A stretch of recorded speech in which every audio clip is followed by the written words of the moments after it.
é unificação com o eterno em si. A conveniência da crença só ofusca a mente melindrosa, mas jamais ofusca a mente lúcida. O correto da fraternidade cósmica. Que é sempre para dentro, José. Né? É sempre para dentro. Uma coisa agora que eu estou exercitando, né? E tem coisas que a gente tem que falar algumas palavras, até de vez em quando eu falo muito rasbuscado, outras vezes eu tento falar de uma forma mais simples, mas é jogo de palavras, né? A palavra tem muito poder, ainda mais quando as pessoas que querem ouvir algumas coisas se sentem carentes ao usar algumas frases como muletas, ou se apegar a algumas letras, algumas rimas, algumas poesias, alguns dizeres como a verdade una e absoluta. Palavra essas que não foi dita por você, José, mas são ditas por mim. Por exemplo, cósmica, né? Afeto. Se você botar tudo isso dentro do balaio, tudo que o Edson Rosa está falando, que obviamente não estou me comparando a Cristo, mas em Cristo eu posso falar dele, ele nos permite a isso, é dizer te ama, se ama. Se você vai usar palavras rabuscadas, se você vai usar cada palavra o Aurélio no lado para outra pessoa entender, ou se você vai falar uma forma povão, né? A pergunta do José foi uma afirmação. Eu só estou coligando para ver se serve isso para as pessoas. É natural, faz parte do ser humano essa firula, né? Faz parte a gente querer tingir de cor, mediante aos nossos acismos, ao nosso afrorismo, aos nossos apegos, às nossas carências, uma verdade que é sim para qualquer um, até para aquele que você não gosta, aqui é para aquele que você odeia, é para qualquer um. Quer ver uma coisa que é muito legal, a gente está falando em Cristo, mas eu, como praticante e cultuador de religião afro, posso falar porque eu cultuo, e da Umbanda, o meu orixá, sabia, meu amigo Rafael, que o orixá que eu trabalho ama o meu inimigo? É mesmo, Edson? Ama. Você sabia que o mentor que eu trabalho, ele ajuda com o mesmo esforço que ele, abre aspas, pode resolver a minha vida, ele ajuda quem não gosta de mim? Você sabia disso? Olha aí. Rapaz, o bagulho é louco, o negócio é tenso. É. E olha Esquisito. que é esquisito o negócio. Mas isso aí não se comenta. Então, o Cristo, quando opera, não o Jesus Cristo religioso, o Cristo, quando opera num Oxóssi, num Xangô, num Orixá, ele é a divindade do Orixá. O Cristo, no candomblé, é a divindade do Orixá. Ele não é o sagrado, ele é o divino que o Orixá nos traz. E o divino que o Orixá nos traz, que eu vou dar um exemplo agora, que eu sei que tem muita gente da Umbanda e do Candomblé que entra nesse canal. Por exemplo, eu sou filho de Ogum. Eu posso dizer, não, eu sou peitudo, corajoso, eu sou guerreiro porque eu sou filho de Oxóssi, eu falo mesmo, né?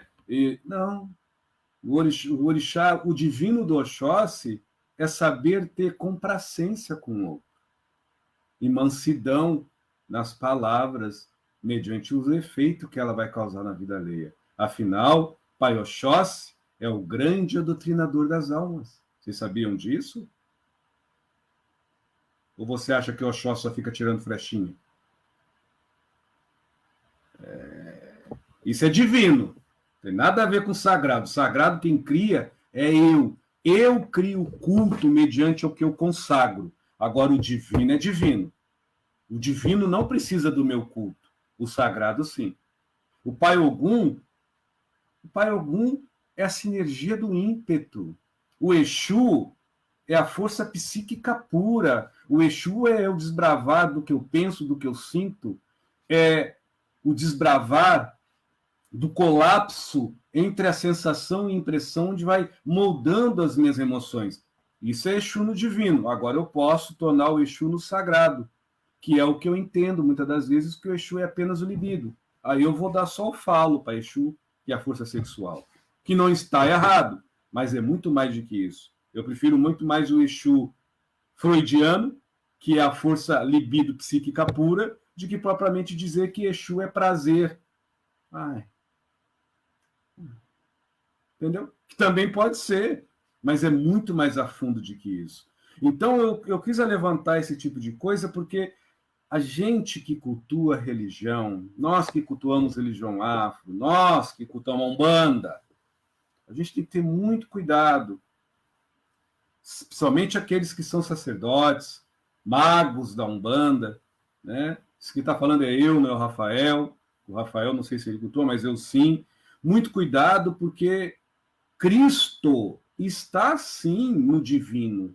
Cristo está no budismo, na meditação profunda, aonde o ser que está se divinizando vai entrar no estado de nirvana. Talvez o outro lá chama de nirvana, eu posso chamar de senso crístico. São nomes, são apegos, mas tudo leva a Deus, tudo leva ao que é muito mais de si sagrado, tudo leva ao que é o divino. E a gente vai chegando no divino quando a gente vai tendo um senso crístico, não propriamente cristão, com todo respeito, e fraterno, não propriamente religioso.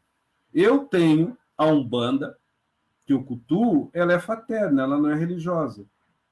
Então, se na Umbanda que eu cultuo, o caboclo que baixar em mim, trabalhar com alguém que talvez assim me fez um mal horrendo, um pior mal, uma pedofilia, ou me machucou, sei lá, ele vai trabalhar, porque o caboclo é crístico, ele não depende do meu culto do sagrado, porque se ele depender do meu culto sagrado, é capaz do caboclo bater naquela pessoa.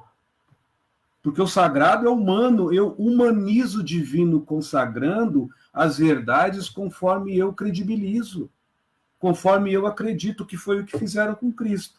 Pegaram algo divino, mesmo que ele se humanizou, como Jesus Cristo, e tornaram algo divino num culto sagrado, onde evangélicos, espíritas, protestantes e outras filorreligiões e doutrinas e teologias e filosofias vão olhá-lo, sim, como uma divindade, mas vão propagar o seu ensinamento dentro do crivo do que as mesmas sociedades espiritistas, espirituais, religiosas têm como sagrado, que é dentro das necessidades humanas e quase sempre materiais e morais, não espirituais e ética, no consenso de pai e de espírito.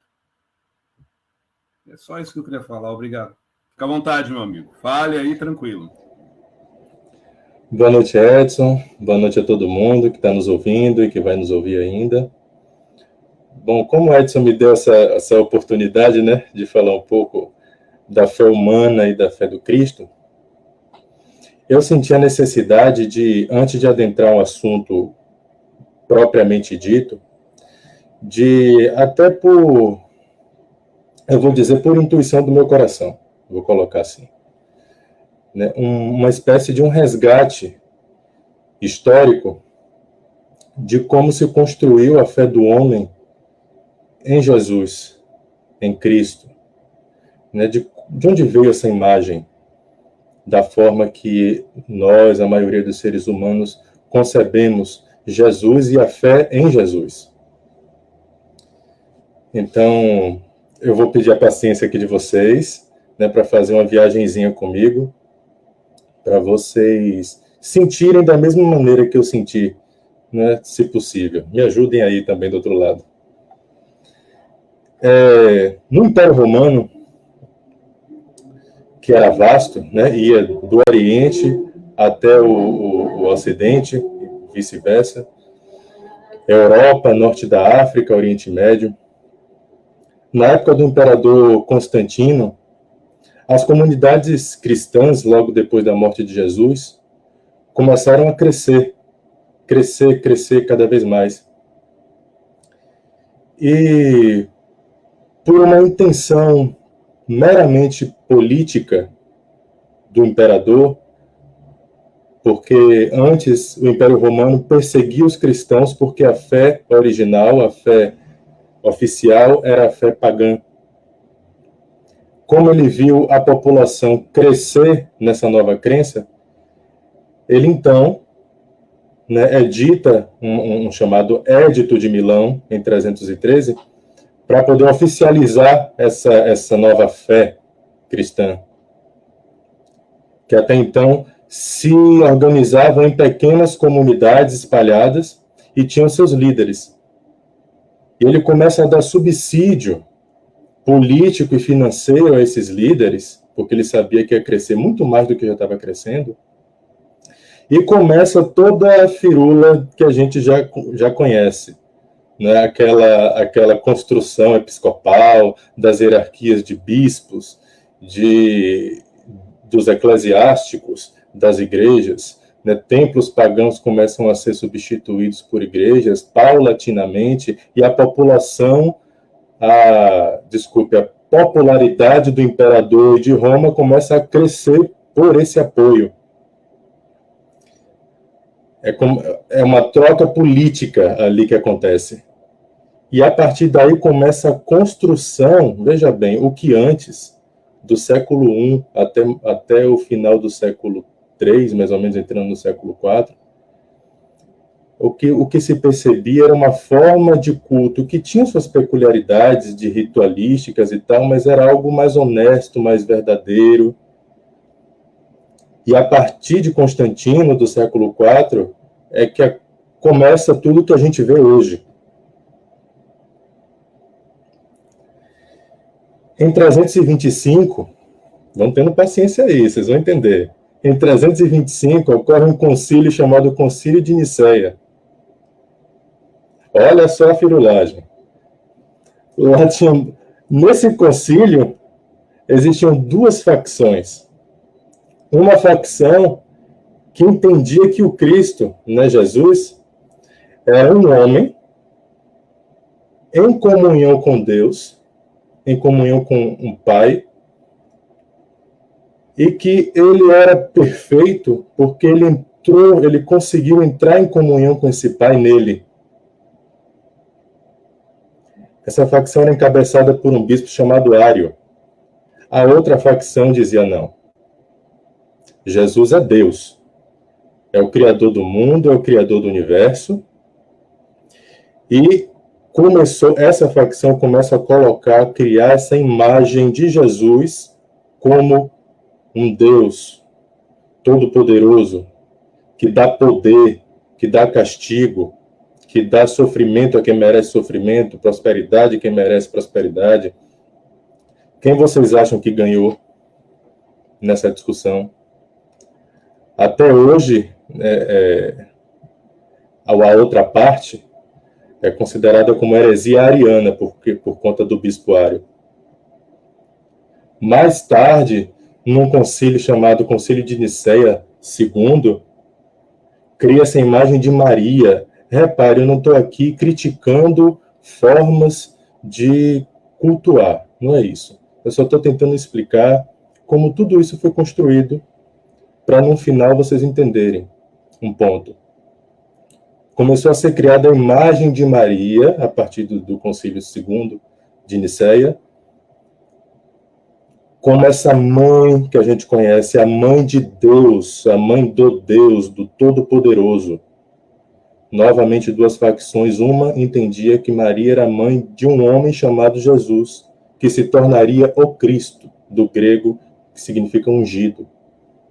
E a outra facção dizia que Maria era mãe de Deus, do Todo-Poderoso Criador dos céus e da terra, que dava isso, isso e aquilo, e tirava isso, isso e aquilo. Imaginem quem ganhou novamente. E aí a coisa vai se formando. Depois do imperador Constantino, vem um imperador chamado Teodósio I. Esse sim, depois que viu que toda a população já estava praticamente cristianizada segundo aquela forma de culto que os bispos e os estados estavam criando por conveniência política de poder, é que ele institui o cristianismo como religião oficial única do Império Romano. E aí esses mesmos cristãos que passaram por perseguição passam a perseguir, a matar, que não pensavam como eles pensavam. Não só os pagãos que restavam, mas cristãos considerados, não cristãos, mas considerados seguidores de uma fé de Jesus, mas que não eram cristãos segundo a construção do cristianismo. Perseguir e matar por heresia. Mais tarde, outro concílio, 393, um concílio chamado Concílio de Hipona. Nesse concílio de Hipona, repare, foi onde ficou decidido os livros que iam entrar no que ficou chamado de cânon bíblico. Os livros que iam entrar na Bíblia e, consequentemente, entrar no Evangelho. Para quem faz uso da Bíblia, para quem faz uso do Evangelho, né, você faz uso dele como ele é hoje, porque houveram pessoas que decidiram como iria ser lá atrás. Eu tenho aqui, eu até esqueci de pegar, 3 livros grandões assim, são chamados apócrifos e pseudoepígrafes. São livros que ficaram de fora dessa seleção. Por exemplo, o Evangelho de Maria Madalena, o Evangelho de Judas, dentre tantos outros livros, que tem bastante conhecimento. Mas interessou para certas pessoas que eles não entrassem e que alguns outros entrassem. Vai vendo. Vai vendo aí. Muito mais na frente, muito mais depois, acontece o chamado Grande Cisma, porque o Império Romano era muito grande. Então, cria-se uma facção dessa igreja em Roma, lá no Ocidente, e em Constantinopla, que hoje é na Turquia, lá no Oriente. Essas 2 facções se rompem, ambas se excomungam uma à outra, e é onde é criada a Igreja Católica Apostólica Romana, e do outro lado, a Igreja Católica Apostólica Ortodoxa, que também existe até hoje. E aí vem uma curiosidade, que eu peço que vocês prestem atenção, é que ainda nos tempos primitivos, as igrejas do Oriente, a que mais tarde viria a se tornar já corrompida, já dogmatizada, a Igreja Ortodoxa, davam ênfase à ressurreição de Jesus. A do Ocidente, que viria a se tornar a Igreja Católica, e base para nós, dava ênfase à chamada paixão de Cristo, que dá ênfase ao sofrimento físico, sofrimento espiritual, sofrimento emocional, tudo isso para se conquistar uma espiritualidade. Então tem que ser sofrido, tem que calojar, tem que dar trabalho. A imagem de Cristo começou a ser construída, a ser aquele Cristo arrebentado, para que todos vissem aquele Cristo na cruz que sofreu por você. Então você também tem que sofrer, você também tem que passar por isso para conseguir uma remissão espiritual. Mais tarde, países como Portugal, Espanha e França se conservam assim da Igreja Católica. E quem nos coloniza? Portugal, trazendo tudo isso para cá, para o Brasil. Mais à frente, todo mundo sabe que com a escravização dos africanos, nasceria aqui a cultura, o candomblé, nasceria depois a Umbanda, mas é importante que a gente saiba disso. Há uma concepção sincrética, que a gente chama de sincretismo. Essa ideia do Cristo e do sofrimento e do trabalho e da remissão de pecados ainda continuou e foi se sincretizando ao que foi se formando. Até hoje a maioria católica aqui no nosso Brasil. Então nós herdamos isso.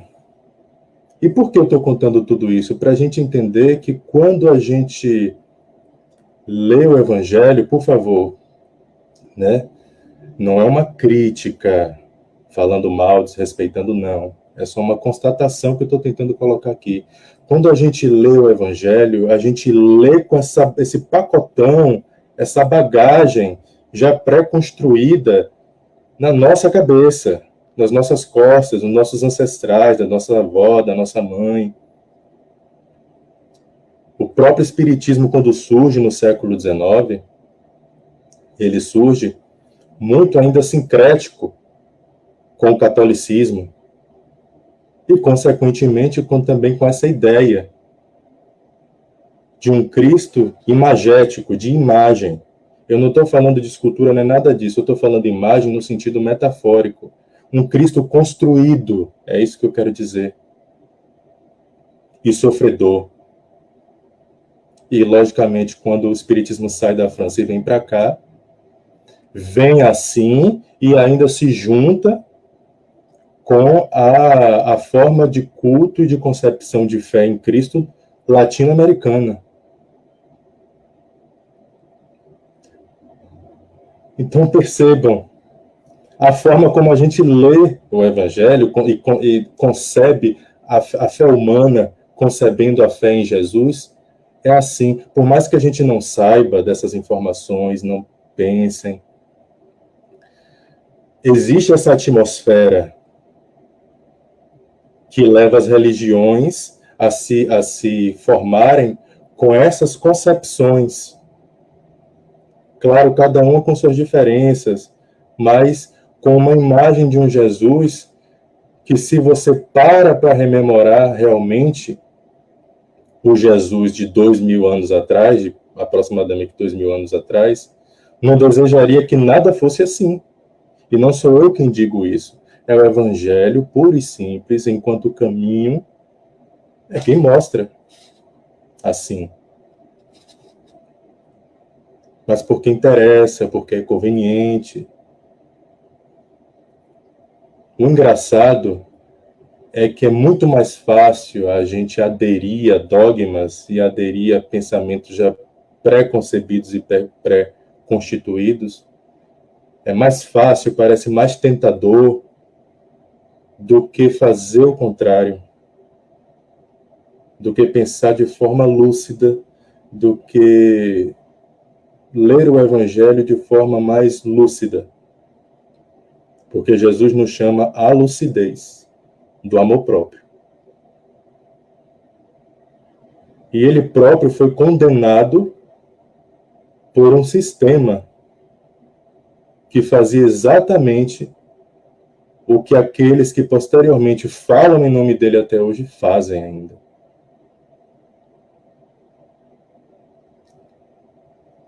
Eu acho interessante trazer isso à nossa memória, para que quando a gente lê, pegar o Evangelho para ler, para meditar, a gente ter no mínimo isso em mente. Como é a sua fé em Jesus? Quando você pensa em Jesus, você pensa da maneira como ele próprio falou dele, quando perguntado, Rabi, onde é que está esse reino de Deus que você fala? Ele responde, o reino de Deus não está lá nem está cá, está dentro de vós. Ora, se o reino de Deus está dentro de vós, quem é que te habita?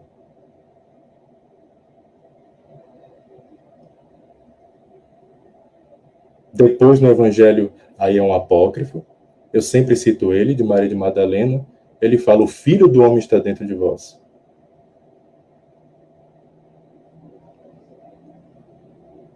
Jesus está dentro de mim?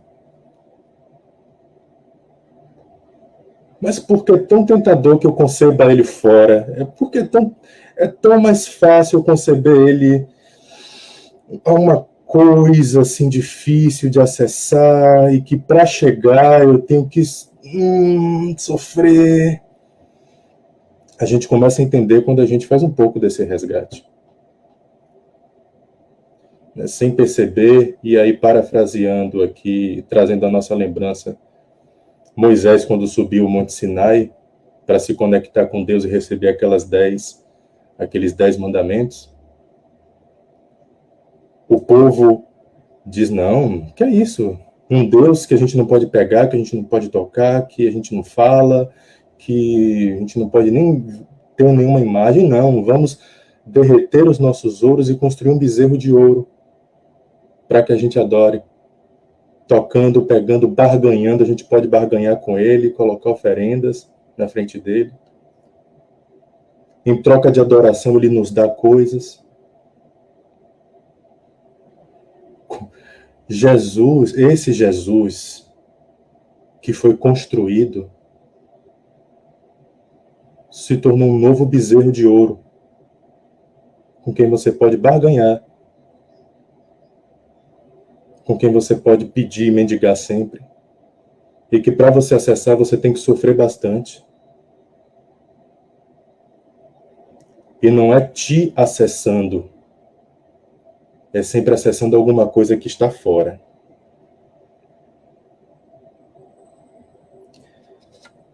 É isso. Eu fiz essa introdução, me alonguei até demais. Quer falar alguma coisa, Edson?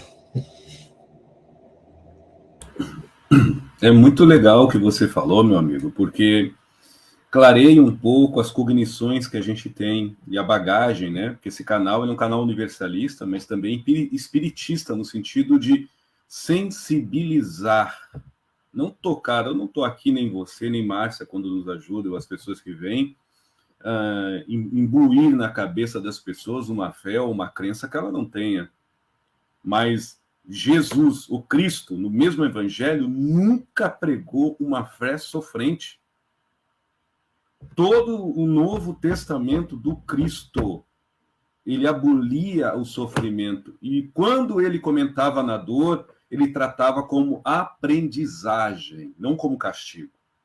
Então, muitas coisas são sutilizadas, mas são muito aferrenhas, no crivo filô-religioso, sem citar nomes, ou até filodoutrinários, sem citar nomes, ou até teosóficos, sem citar nomes, e se duvidar, até ritualísticos, sem citar nomes. E o legal do Cristo é que ele sempre comparou nós com ele, e sempre comparou ele com Deus, como se dissesse, eu sou assim, mas vocês podem ir além. Eu estou assim, mas vocês também podem também. E sempre convocando a quem tem fé em Deus a se interiorizar no seu melhor, na sua paz, no seu amor, no seu amar, tendo a única forma, o que nós chamamos hoje, como reforma íntima, como renovação ou transmutação ou transformação de ética no convir ou no tocante princípios íntegros humanos da sensibilidade à própria existência e à vida alheia. Este, não porque eu estou dizendo, mas para qualquer leigo ou para qualquer pessoa que diz crer em Cristo, é o que Cristo sempre pregou. E muitas das vezes, a gente falando em Cristo, a gente acha que fala de um homem. Falar do Cristo Jesus é comentar como a gente pode se aprofundar, mergulhar e engravidar no amor. Falar de Cristo é engravidar do amor. Mesmo sendo em metáfora, mas é verdadeiro e verídico, engravidar do amor é descobrir dentro de si coisas incríveis, possibilidades enormes, que até então, sem este amor, a gente não sentia, não notava, não percebia, não intuía e nem se inspirava. Então, essa gravidez em Cristo é, sim, o despertamento em Deus.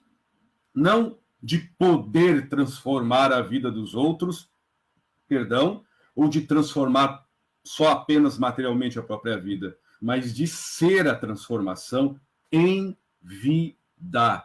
Este é o Evangelho segundo o Espiritismo e o Evangelho do Jesus Pentecoste. Então, quando a gente trouxe a espiritualidade e a gente propôs esse tema, e o Rafael, de uma forma brilhante aí, fez as suas colocações, ao meu humilde ver, a gente não está aqui criticando religião, a gente não está aqui criticando como vocês têm fé, como o homem tem fé, mas como este canal é universalista, graças a Deus e fraterno, não é religioso, e é espiritista, não é propriamente espírita, e é muito mais sensibilizado, não é mediúnico propriamente, a gente tem essa liberdade de falar de Cristo pelo amor e de convocar as pessoas a se amarem por si só em Deus, ou em Cristo, ou em Jeová, ou Batalá, ou Lorum, Jafé, Maomé, Krishna, Alá, Tupã, Ram, Manitu. Não interessa o nome do Deus que você vai dar. Amor é o único caminho. E é para dentro. Por isso que todos esses vídeos no canal Amigos do Zé, vocês não vão ouvir, pelo menos de mim, agora de Rafa, pelo que eu entendi, a sintonia é boa, e de Márcia e dos convidados que a gente chama, dizer, não, Cristo está ali embaixo daquela pedra, vai lá e levanta, joga para cima que você descobre ele. Pode acontecer? Pode, mas o teu ir já é a busca que é para dentro. Ele está sempre em ti, porque Cristo não é propriamente um homem, é um sentir. Cristo propriamente não é um solidificar e um fruir, ele é um quintessenciado jeito, quintessenciado tranjeito, forma e maneira de você se descobrir pela inspiração em si mesmo, possibilidades que até então de muito superam as dificuldades humanamente palpáveis. E essas dificuldades a gente pode sim transpassar com fé raciocinada que lucida, com esperança que medica, junto com resiliência e com a competência da determinação de, no mínimo, ter respeito à própria existência interior e à vida alheia. Isso é Cristo. Agora, como foi contada a história, a gente pode ter o Cristo pregado na cruz, que houve.